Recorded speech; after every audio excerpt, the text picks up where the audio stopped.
Welcome to the genetics program at North York General Hospital. You've been referred to genetics because there is a history of breast and/or ovarian cancer in your family. This presentation will provide you with some background information about the genetics of breast and ovarian cancer. Please take the time to watch this presentation before your scheduled genetics appointment. You can advance the slides and animations by using your forward arrow or tab button on your keyboard. Click the play button on each slide to listen to the information. You can go back and review a slide or the entire presentation as many times as you'd like. On the day and time of your genetics appointment, you will be contacted by phone or video by one of our genetic counselors. At that time, we will discuss your family history in detail and answer any questions you might have. We will provide you with an assessment of risk for hereditary cancer in your family, and we will discuss if your family is eligible for genetic testing. We'll start by reviewing some general information about breast and ovarian cancer. We know that, unfortunately, breast cancer is very common and will affect about 1 in every 9 women over their lifetime. This is about 11%.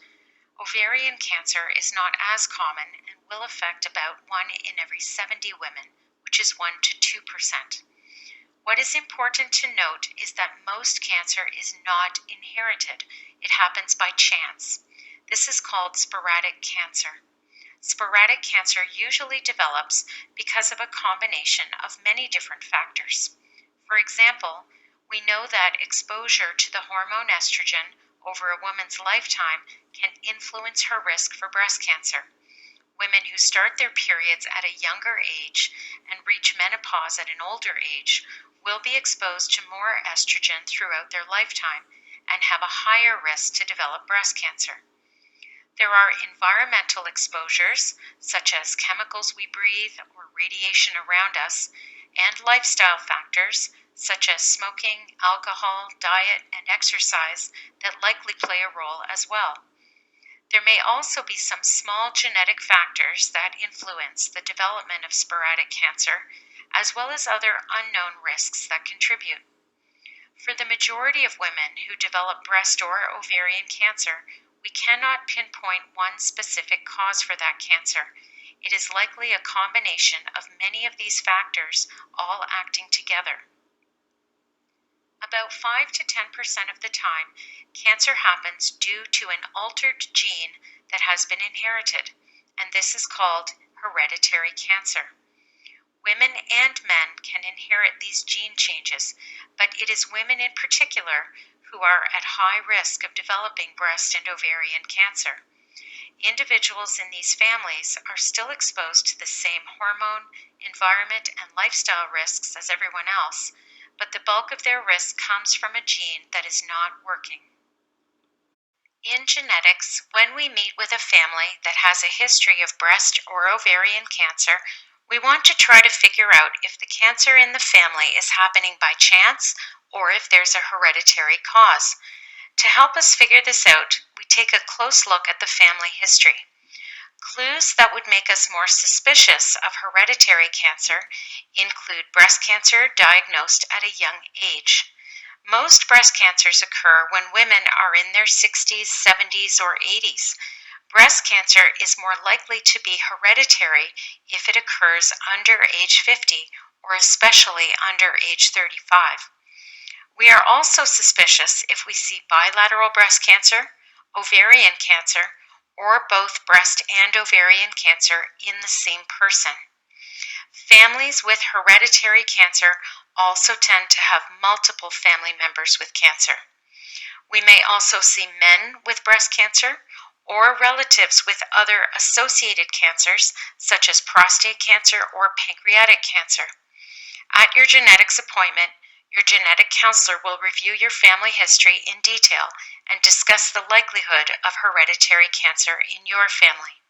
We will now talk a bit more about the genes we currently know of that are involved in hereditary breast and ovarian cancer. In general, we know that our bodies are made up of millions of cells.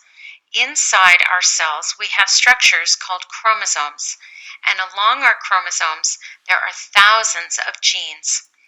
Genes provide our bodies with instructions about how to grow and function. This picture shows all the chromosomes inside one single cell.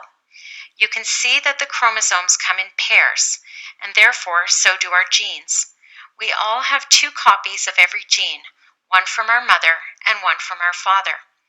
Some of these genes help to prevent cancer. They are part of our body's built-in cancer protection system to protect us from developing certain types of cancer. They are good genes and should be working normally. If a person has a mistake or a mutation in one of these genes, their cancer protection system does not work as well as it should, and they could have a higher risk to develop certain types of cancer.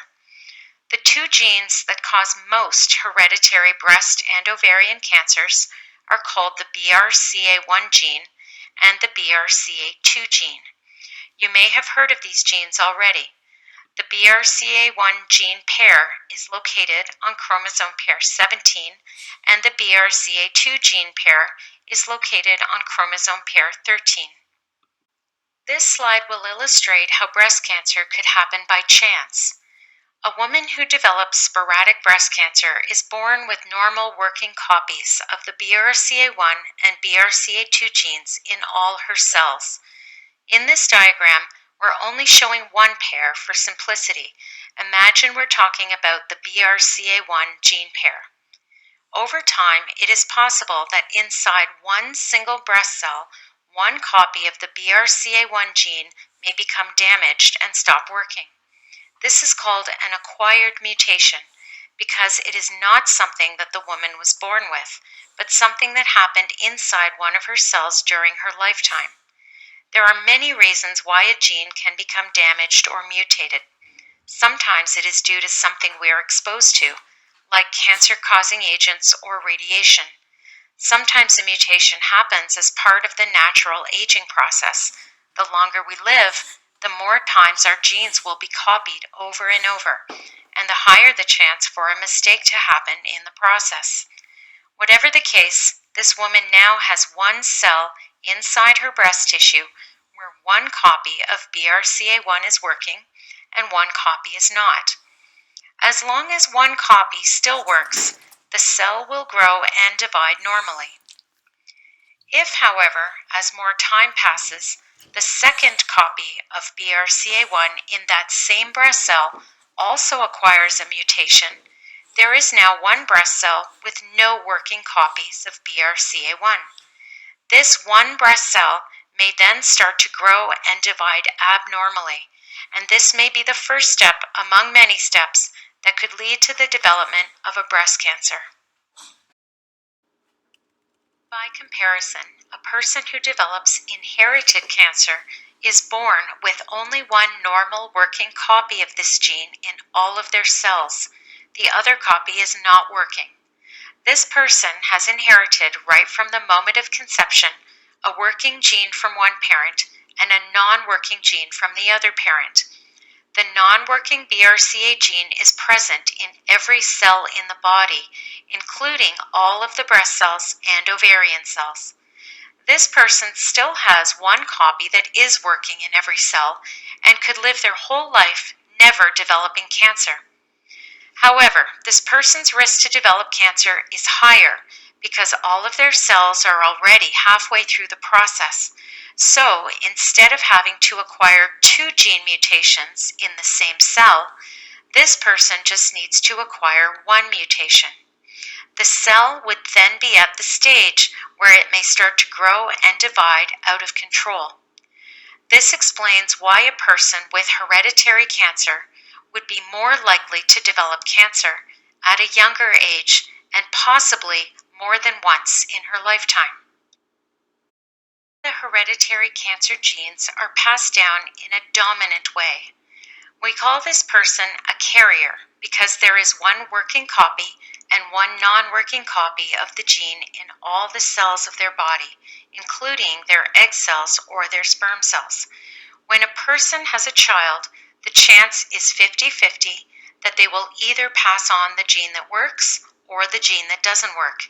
and it's like flipping a coin in every pregnancy. Genetic testing is also called DNA testing and involves looking closely at the hereditary cancer genes from a blood sample. A gene is like a long strand of letters strung together. There are 4 letters in the genetic alphabet: A, C, G, and T. Each letter represents a different chemical. Thousands of these letters are strung together in a specific sequence to make a gene. Genetic testing involves looking through this sequence of letters for a spelling mistake. This testing method is called sequencing.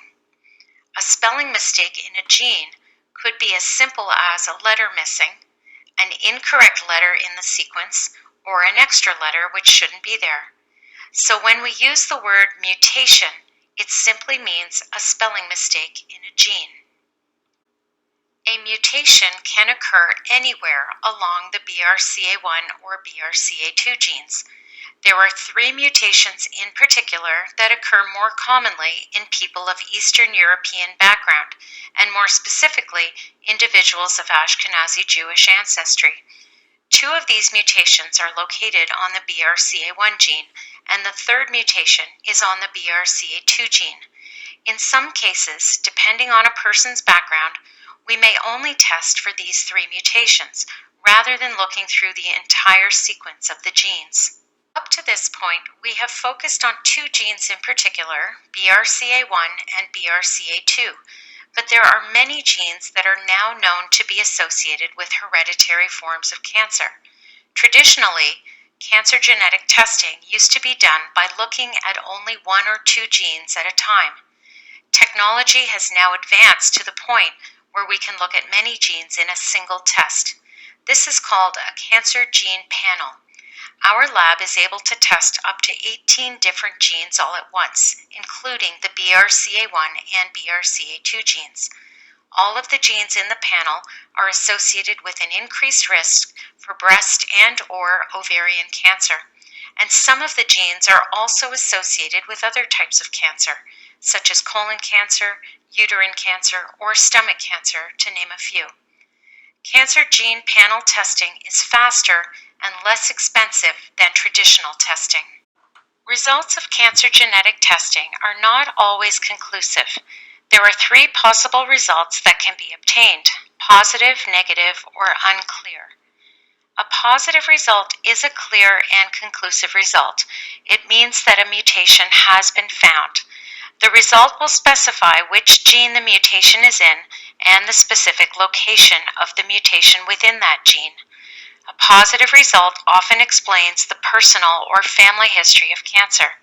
It also means other members of the family can now be offered testing for that specific mutation.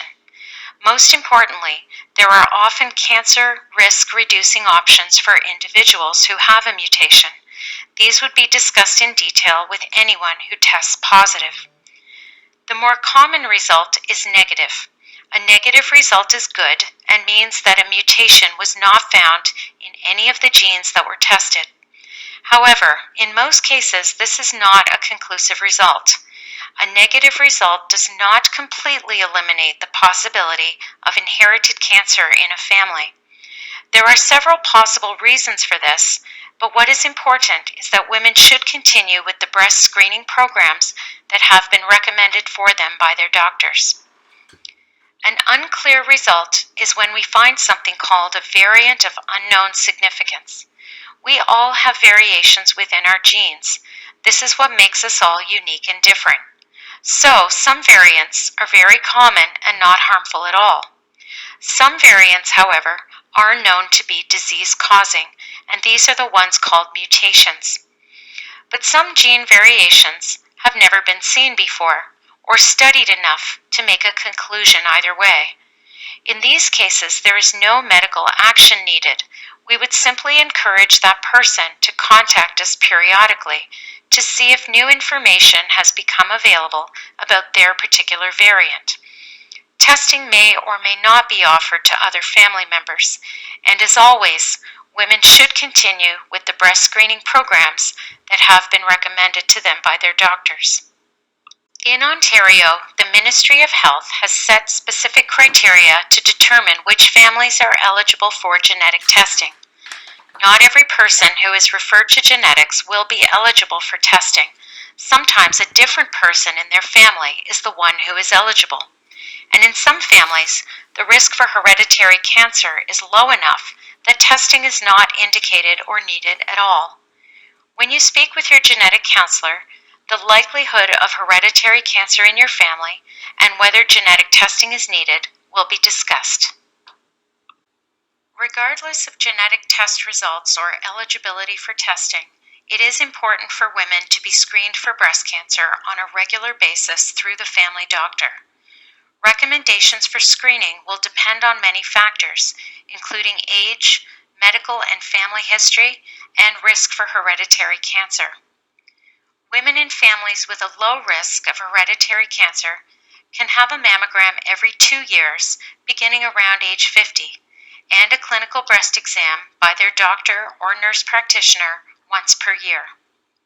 For women in moderate risk families, the recommendation would be to have a mammogram every year beginning around age 40 and a clinical breast exam once a year. Women in high-risk families are assessed on a case-by-case basis, as they may be eligible for high-risk breast screening. If you would like to read more about breast cancer early detection and screening, you can go to this website, www.cancer.ca. The OBSP is a provincial screening program operated through Cancer Care Ontario and funded by the Ontario Ministry of Health and Long-Term Care. The aim of the program is to identify women between the ages of 30 and 69 who are at high risk to develop breast cancer due to genetic factors, medical history, or family history. Women who have already had one breast cancer will be assessed to determine the risk for a cancer to occur in the other breast or a second primary breast cancer.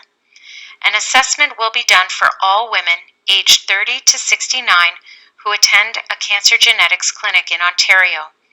Women identified as having a 25% risk or greater to develop breast cancer will be eligible for high-risk breast screening through the OBSP. There is no effective screening that can detect ovarian cancer as early as we would like. Unfortunately, often this cancer isn't picked up until it is already quite advanced. The symptoms of ovarian cancer are not specific and they are difficult to detect. Some of the symptoms include bloating, cramping, or a change in bowel or bladder habits. Most healthy people have experienced these symptoms at some point. But if these symptoms persist for 3 weeks or longer, check with your doctor. You may have heard of some women having screening done by transvaginal ultrasound and a CA-125 blood test. These have not been proven to be effective at detecting ovarian cancer, and therefore we do not make specific recommendations for ovarian cancer screening. Individuals with a family history of ovarian cancer are assessed on a case-by-case basis. If you would like more information and a complete list of symptoms of ovarian cancer, you can go to this website, www.ovariancanada.org. The BRCA1 and BRCA2 genes were discovered over 20 years ago and have been studied extensively. We have a good knowledge of the cancer risks for both women and men with mutations in these genes. This is also the case with some of the other hereditary cancer genes that have been identified. But some genes have been identified more recently and have not yet been studied to the same extent. Over time, more information should become available about cancer risks and screening recommendations for people with mutations in some of these newer genes. When you speak with your genetic counselor during your appointment, she will review your family history in detail and, based on this history, discuss the likelihood of a hereditary cause for the cancer in your family.